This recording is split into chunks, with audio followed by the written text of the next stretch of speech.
At the time of this recording, the world is in the midst of a viral pandemic. Many people are afraid. Many people are in isolation, voluntary or otherwise. Some are sick or will become sick. And indeed, some are dying. In this special series of the Guru Viking Podcast, I ask my guests how to work with fear, anxiety, and panic, how to work with isolation, how to work with sickness and death, and how to help others who are also having those experiences.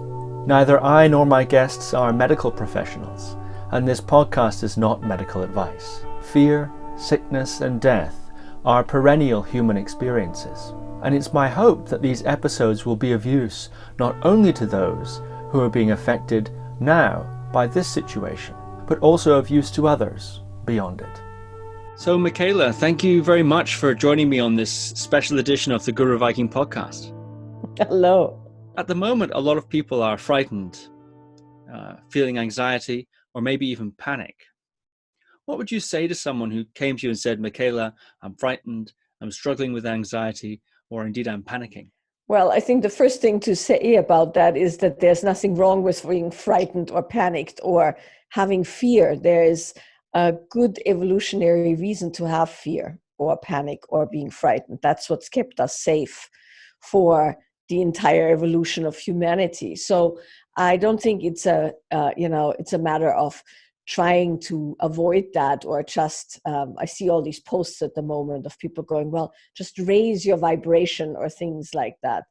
I don't think that's the way to go. I think acknowledging fear and panic in the face of totally unprecedented circumstances is totally appropriate. However, since this is not going to go away anytime soon, it's good to know a few things about how to manage stress and fear and anxiety and what they do in the body.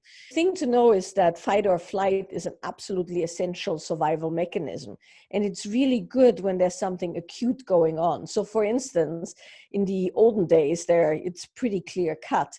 You're sitting in your cave, you just had a mammoth leg, and suddenly you're rustling outside the cave door, right, or the cave opening.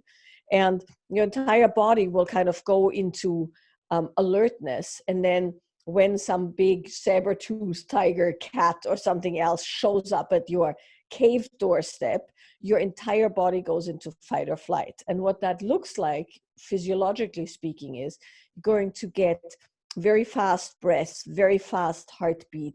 You have a metallic taste of the tongue that comes from the dumping of the adrenaline. You get tunnel vision. The hair might stand up. You get like very, very alert. You have a little bit of tingling and numbness in the hands and feet.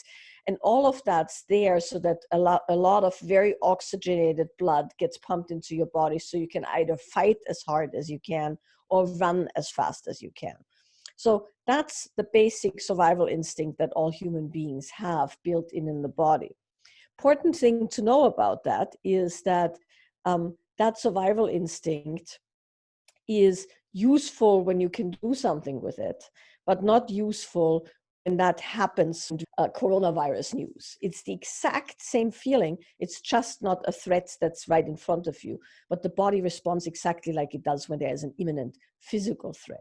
And there might be an imminent physical threat later, but by then your adrenals are so worn out and you're so exhausted from that whole cycle that you're no longer capable of making good decisions. So it's not that the fear is bad or the panic is bad. It's that it's not appropriate to stay in fear and panic. You have to step the nervous system down.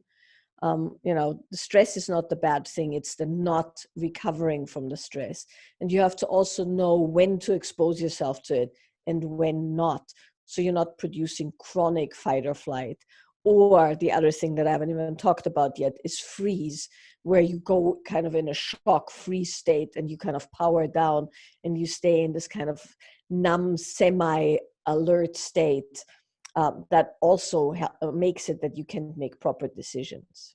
So this fight or flight response that's so useful in an acute situation, such as facing a saber-toothed tiger, is not so useful on an ongoing basis with sort of environmental threat. How is it then that we can step down the nervous system from a activated fight or flight sort of state that's so good for those acute situations? How can we step down from that? Because the problem with fight or flight, it seems, is that one can't quite think straight. One doesn't have access to all one's faculties. So what can be done is just saying to yourself, calm down, calm down. Is that enough?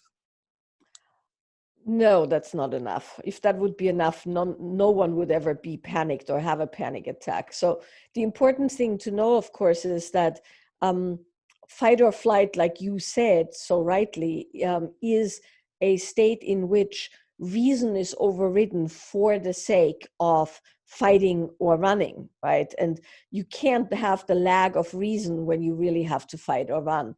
So for something like this pandemic, we do need reason, and we need long-term strategy and, a calm mind, and fight or flight can't do that. So one of the ways that I sometimes explain the mechanism of fight or flight is that you can imagine that you have a cup, and that cup is the receptacle for your stress triggers, so to speak, or your stress drops. So every time there is a threat, real or perceived, read online, or an ancient cat at the doorstep, right? It's a drop in the cup. Your thoughts, negative thoughts, panicked thoughts, are a drop in the cup. And so when you wake up, if you had solid, really good sleep and you're not chronically stressed, you might have an empty cup. And then when you start scrolling through your coronavirus feed while you're still in bed, and then go on Facebook to all your freaked out friends, and then you speak with your elderly parents, and then you worry about your job, and so on, which is what we all are doing at the moment, it's drops in the cup.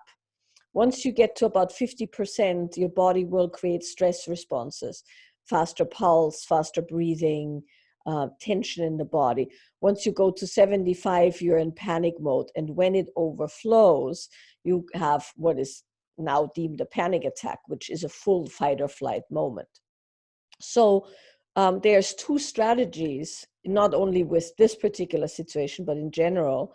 And one of the strategies is to empty the cup. The other one is to not fill the cup as much, both of which are useful in this particular moment. So not filling the cup too much would be to not constantly scroll and read and look at the death rates and, get riled up by other people. It's enough probably to check once or twice a day to make sure you're not missing something, or subscribe to a few reliable sources and don't go to the worst stuff, right? So you don't speak about it all the time and all of those things. That's pretty apparent. The other one is that emptying the cup is equally, if not more important right now, because it's what keeps you somewhat in an equilibrium and allows you to be rational.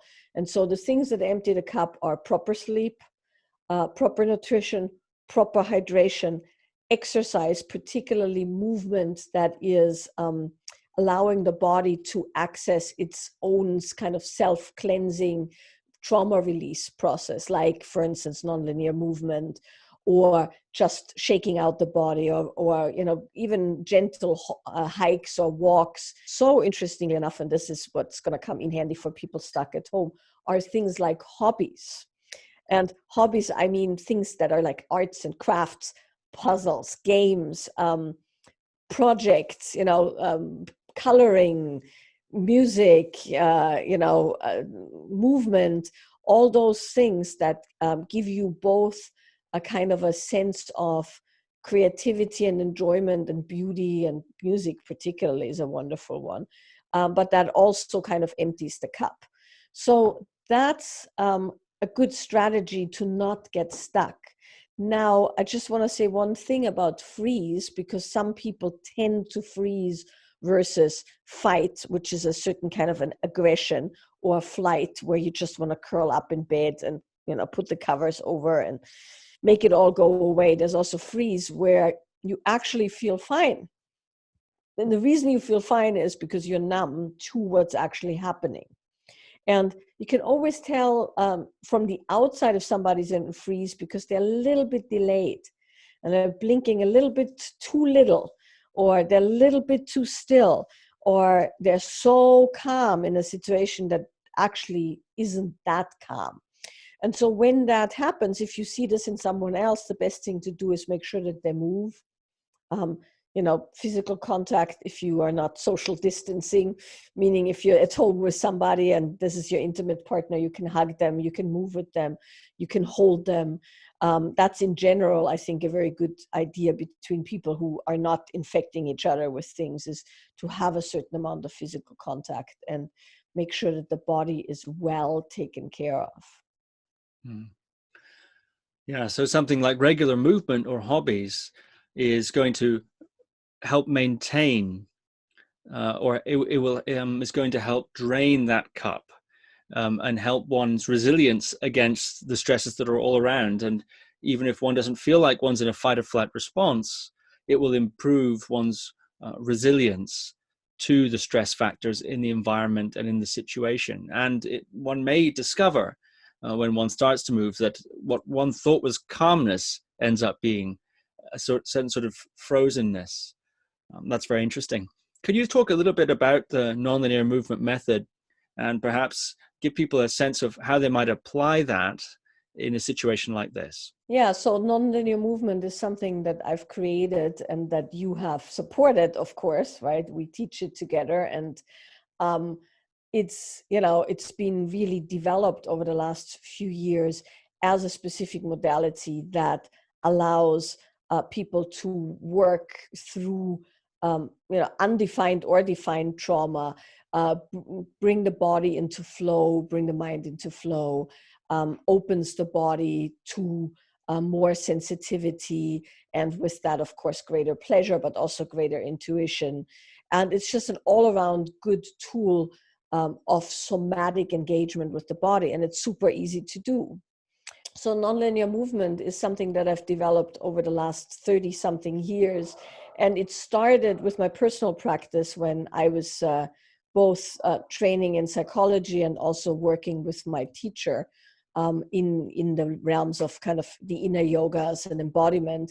And it refined itself when I did clinical work in a rehab for quite a few years, and it was quite a heavy-duty dual diagnosis rehab where there was a lot of physical and sexual trauma. And I developed a big part of it in order to get people out of freeze states and allow them to process things through the body that couldn't be processed through the mind. And from there, you and I, of course, have developed a lot more modalities so that it can be used to create flow, to support sensitization, intuition, pleasure. There's all kinds of ways that it can be used. But the main way, and the way that we want to talk about it here, when we talk about what to do when one is panicked and freaked out, is the very simple technique of moving what you're feeling, which is a tracking of internal states through external motions. And I think it would be nice to include this little moving what you're feeling guided clip that we have, so people can actually do it as a means of de-stressing. It's one of the quickest ways to empty the cup and also to become aware of underlying things that might not be apparent. And if there's a moment of freeze or if there is acute overwhelm, it will actually allow the body to regulate itself. Great. Yes, we'll include a link to that download in the show notes. So that's one way to look after oneself and to regulate one's own nervous system. But, people out there, I think, are having friends, loved ones, perhaps neighbors who are also frightened. Maybe they're sick, maybe they're dying. What advice do you have or guidance do you have for someone who wants to help? Well, I think the impulse to help is a really good impulse, right? And I think by all means, if the impulse to help comes up, that should be followed. But there's a few things to consider. The one thing to consider is that some of us, not all of us, but some of us cope by negating our own feelings and also sometimes need in order to help someone else, because it kind of has a soothing, numbing effect on the system. And that at times is really useful, like when you have to forego your own needs, let's say for the well-being of your child or so, right? It's good to be somewhat self-sacrificing when it comes to your children and stuff like that in extreme situations. But when it becomes an ongoing coping where you're essentially martyring yourself for the good of others while not taking care of yourself, that's not very useful. So the question is always, is the need or willingness to help aligned with your own resourcefulness or well-being? Meaning, do you have enough that you can give of yourself to others, right? And so that would mean, are you well enough? Are you balanced enough? Are you taking care of yourself, your health, your family enough so that you can then help others effectively? It's that old put, your own mask on the plane on first before you help your neighbor kind of a situation. That said, I think I was thinking about this a lot today in the context of my own parents who are home in lockdown in Austria, right? I think that the acts of service and the willingness to look after someone else and offer something else and give of yourself and your resources and your gifts is very, I don't know what the word would be. It has a good effect on everyone. It has a good effect on us because it gives you actual purpose, and it also utilizes who you are and the best of you. And that's always a very good thing. And of course, it helps the person that you are dealing with. And I find often that in moments of really intense panic, or when I get a little bit too contracted into my own me, oh my God, what's going to happen? It's really useful to leave that behind for a moment and reach out. And even if it's just texting the neighbor and asking if they're all right, or actively doing something that can be done, I think that's really, really important to consider something outside of oneself. And then that way you don't find yourself hoarding toilet paper and selling it for $25 on eBay or some bizarre thing that happens when people get too worried about their own well-being. When one feels awfully self-contracted and hopeless in a sense, to actually look around and in your environment and see, is there something I can usefully do, even something small, even sending a text, that can actually even shift your state and contribute to the general uplifting of the community. Yeah, for sure. Mm-hmm. I think that's really, really important. So something that I think a lot of people are facing either the reality of or the possibility of is sickness and death. And I know you've had, in terms of your own life, a fairly interesting relationship to death and some interesting experiences around the subject of death. From those experiences, is there any insight or reflection that you can offer on the topic? Yes, there's lots, but for the sake of this interview, I would say that death and sickness is really, really tough for most people, civilians and teachers alike, because it confronts us with the uncontrollable, right? I got a text from somebody a couple of days ago where she said, please don't die. And it's like, well, I don't have any control over that, right? So people's relationship with death and everything that comes with it is pretty squeamish, of course, because also we don't live in a society where death is being looked at. And I, for myself, had to kind of confront that for a variety of reasons, one of which is I lost 3 people very dear to me in a fairly short amount of time. And I had to be really with their death in various ways, very, very strongly, and it really freaked me out. And so I had to go there and feel what that's like. And it was an interesting process, because when I actually went there fully, the experience of it was an experience of surrender. That the kind of knowing that any moment it could happen also had an incredible opening, and also this odd feeling in the body of free fall, or not having any ground, but within that a total ecstasy. And that's something that later on, when my previous teaching partner died about 7 years ago, the thing that was most striking was that no one could deal with his actual death. It was all their projections. It was all what they thought. And some people swept it under the rug. Some people did he's in a better place, he's with the angels, he must have been called forth because he's so good. Other people went, oh, he's now going to be enlightened. Some people had like horrible projections on how long it took him to die. None of it was about him. Everything was about people around him. And so if there's something to be said about supporting people who are sick or dying, it's as much as you can keep your own stuff out of it. I know that's not easy, but it's really, really important to understand that their process can't be hampered or messed up by your process, right? As much as people think they're helping when they do certain things like, oh, you can't die, it's gonna be okay. If it's not okay, it's much better to be with somebody with what is.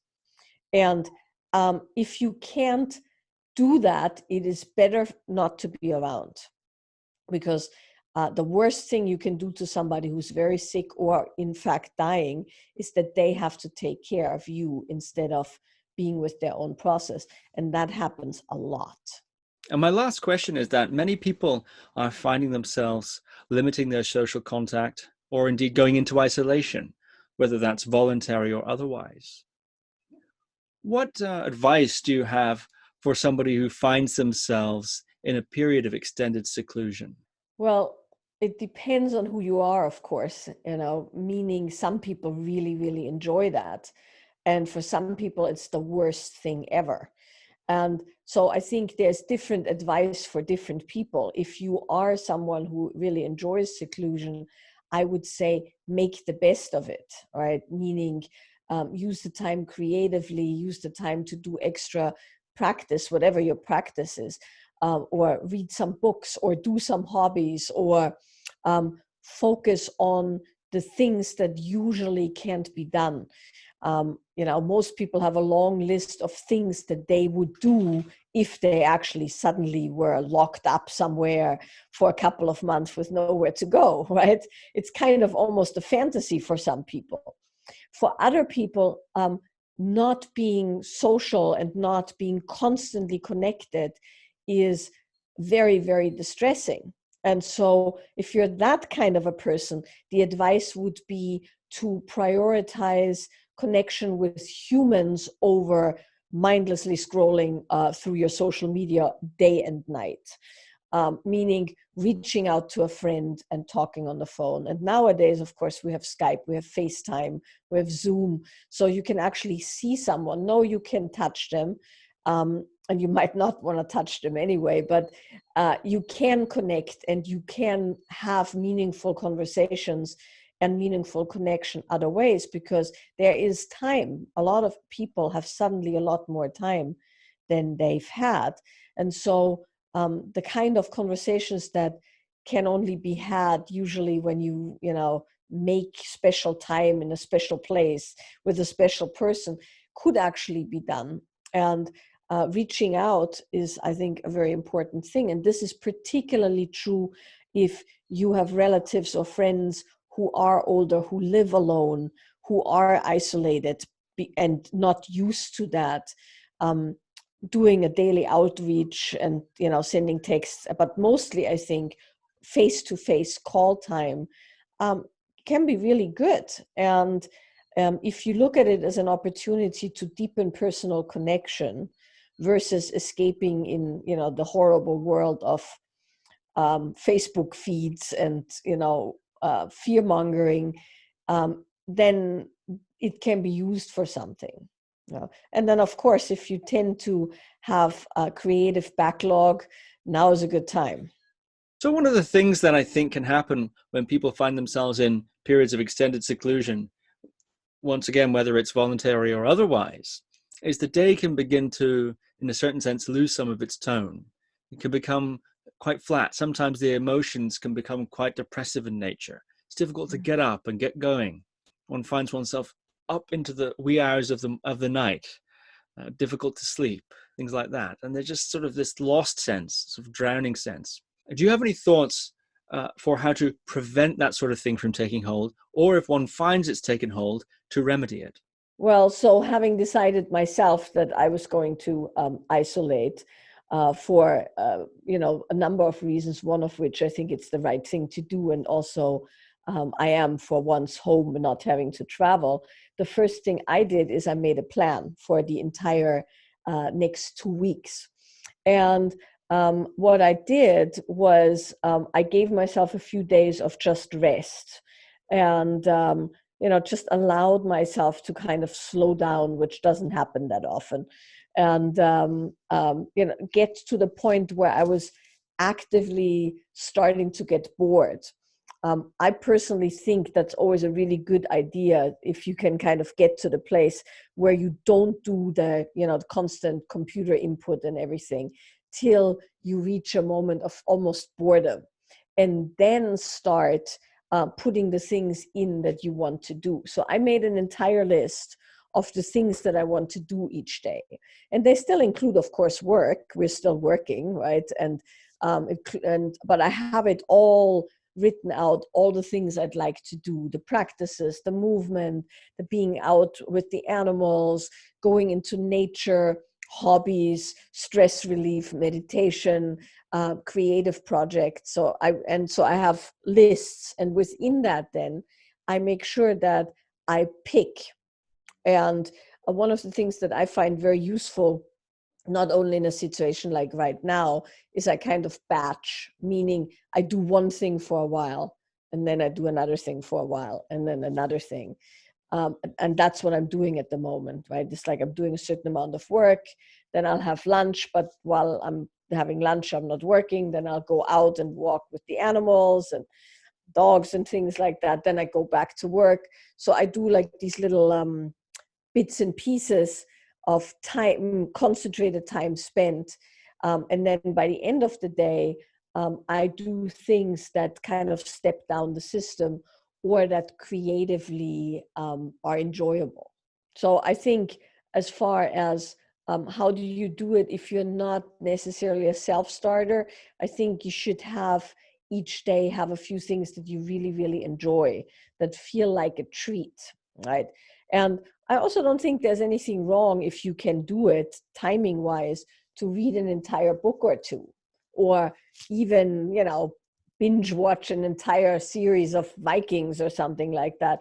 If that's something that then allows the body and the mind and the soul to kind of unwind and open and relax.